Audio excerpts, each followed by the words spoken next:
There are a lot of weapons in Fallout 76, but in this video I will be showing you 10 secret weapons that you may not know about. But before we get into this video, if you're a fan of the Fallout games and the Fallout TV show, click the link in the pinned comment below to join my Fallout Discord server, where you can find other people to play Fallout 76 with, discuss the Fallout TV show, or just talk about anything related to Fallout. Now the first weapon on the list will be found right here on your map. When you get here, you'll find this destroyed building in the middle of some toxic water, so you'll want to put on a hazmat suit or power armor or use Rad-X before going into the water. But hidden right here in the water will be an open safe with the alien blaster pistol inside of it. This is a strong energy weapon and it's pretty hard to get it normally. This weapon will only come from the alien invaders that spawn during the Invaders from Beyond event, which doesn't happen every week. So to get your hands on this weapon when that event isn't available, you'll need to come to this location and pick it up. Then you can swap to new servers and come back to this spot to grab more of these alien blasters to scrap them to learn the mods for it. The alien blaster will have a good base damage and it can do a lot of damage per hit. It also has a large mag and it fits very well into science and energy weapon builds.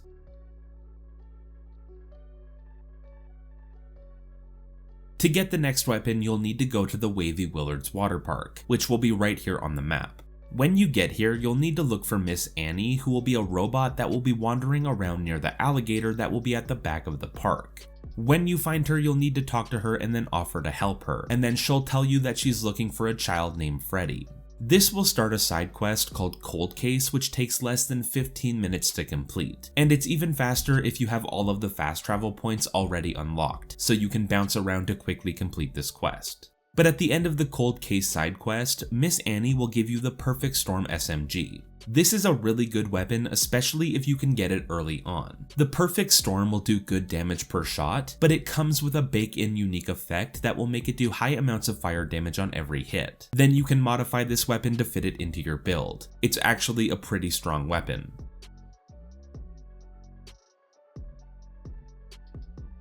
For the next weapon, you'll need to go to the Ella Ames bunker, which will be right here on the map. When you get here, look for the terminal in the bunker, then click on the Rad Shield research options. This will then start a side quest called an Organic Solution. This is a very simple side quest, and it will start by going to the Southampton estate to find Ella Ames' body. And on her body, you'll find some research, then you can just follow the quest like normal. This one quest actually unlocks a lot within the game. It teaches you the recipe for Rad Shield, which is a strong medical item that will increase your radiation resistance by 300 for 15 minutes. It also allows Strangler pods to spawn on the map, which are used to make super stim packs, and it will also give you the legendary Daisy Cutter Fat Man. The Daisy Cutter may not seem good at first, but it's a great weapon for players that want a hard-hitting heavy weapon, but don't want to deal with having to carry around a heavy item. The Daisy Cutter will come with the Merv mod on it, which will make the weapon fire a mini nuke that will explode and then release a second mini nuke that will fall straight down. So you'll want to aim this weapon above your target to deal the most damage possible. But it also has the lightweight legendary perk on it, which will reduce the weapon's weight by 90%, allowing you to carry around a hard-hitting fat man that weighs less than 3 pounds. To get the next weapon, you'll need to go to any train station in the game, for example the Morgantown train station.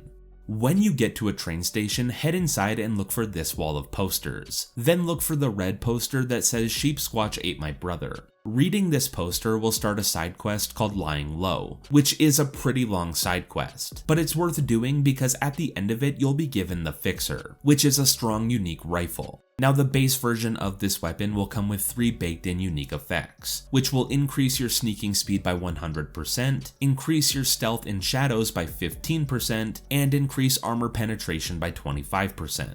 But after you complete the Lying Low quest, you'll be able to start the encrypted event. This is important because the boss from that event will have a chance to drop the plans for the Fixer, and then you can craft as many of these Fixer rifles as you want to then scrap them to learn the mods for it and swap the legendary perks on them, allowing you to have a Fixer rifle that could have 7 effects on it because of the 3 that already come on the gun. To get the next weapon on the list, head over to the Watoga Municipal Center, which will be right here on your map. Then enter the building and make your way to the top floor to talk to the mayor, and here you'll meet Maya, who you can then talk to start a quest called Mayor for a Day. This is another short side quest that will end with you defending an upload terminal on the roof, and after you complete that, you will be given the unique All-Rise Super Sledge. The All-Rise will be a legendary super sledge that will have the lightweight perk on it, which will reduce its weight by 90%. It will also do 35% more limb damage, and when you're using this weapon, you'll increase your maximum health by 10. For the next weapon, you'll need to go back to Wavy Willard's water park, then go to the parking lot and run down the road leading away from the water park. Once you cross the bridge, you'll have a chance to encounter 2 to 3 prison marshals. If they aren't here when you get there, you'll just need to swap to a new world and try again. But when you find them, you'll just need to kill them, and then on their bodies will be an arrest warrant, which you'll need to pick up and then listen to in your inventory. This will start the falsely accused side quest, which will send you to the Eastern Regional Penitentiary to talk to the warden, and the warden will ask you to turn on the 4 turrets around the prison, and for doing this you'll complete the quest and you'll be given the unique Civil Unrest shotgun. This will be a unique named pump action shotgun, and the unique effect on it will increase your AP by 10.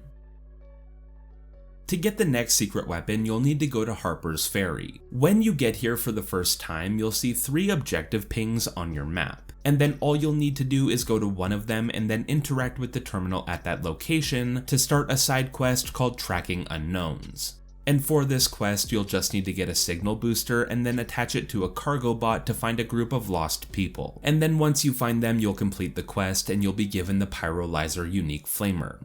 Flamers can be great weapons with the right build, but the Pyrolyzer will come with a perk on it that will reduce your target's damage output by 25% for 5 seconds. And then you'll need to go back to Harper's Ferry to get the next weapon. When you get to Harper's Ferry, you'll need to use one of the manholes on the west side of the town to get into the burrows.